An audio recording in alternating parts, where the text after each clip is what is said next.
Hey, Jason Williams here with Ironclad Underwriting. Today, I was talking with a business partner of mine and we started discussing exit plan. Now, everyone has these grandiose exit plans where they're gonna buy a property with apartment syndications, they're gonna buy a property, do some value add, and in 5 years, they're gonna sell it and double their money. Now, that's all good and all, but what happens if you can't sell it? Then, theoretically, well, one, you aren't meeting your exit plan, so does that affect your investors? Are your investors going to be happy with it? I'm sure you told them you were going to hold it for 5 years and sell it.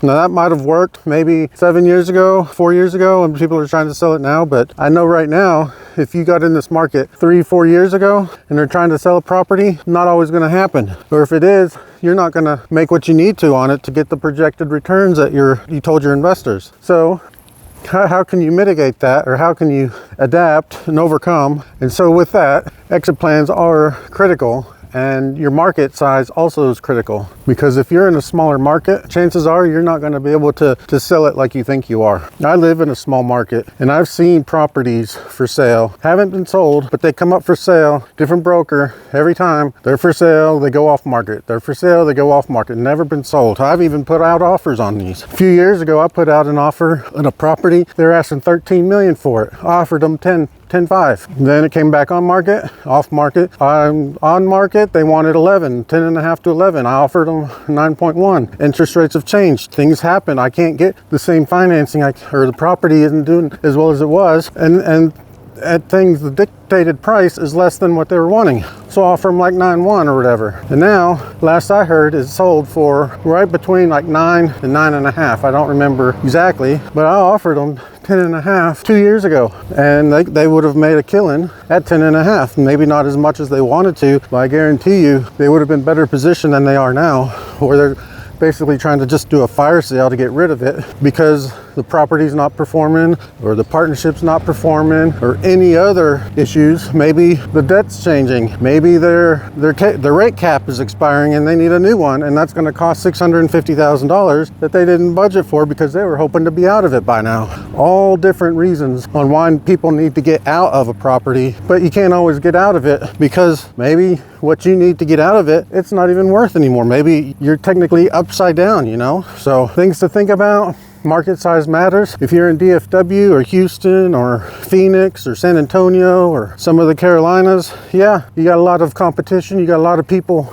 wanting to buy your property. But if you're in a secondary or tertiary market and you're planning on selling in 5 years, I wouldn't hold your breath. You might put it on the market in 5 years, but there's no guarantee you're going to sell it. And the offers you get may not be as big as you need them to be. So it's one of the issues of dealing with smaller markets is your exit plan has to be flexible, and your investors need to understand that the exit plan is flexible, because if they don't understand, if they go in thinking they're going to get their money back in 5 years and they're going to have double what they put in, chances are you're going to have a lot of upset investors. So what you need to do, one, and this is starting to just turn into a ramble on different things, but one, you need to keep your investors updated with everything going on. When you don't communicate, or when communication breaks down, that's when you get a lot of upset investors, upset partners, and so you just need to keep the communication line open. Yeah, it might not be easy. Yeah, it might not be fun, but I guarantee you it's better in the long run to keep that communication line open. And I need to take my own advice. I know I need to, but like I said, it's not easy and it's not fun, so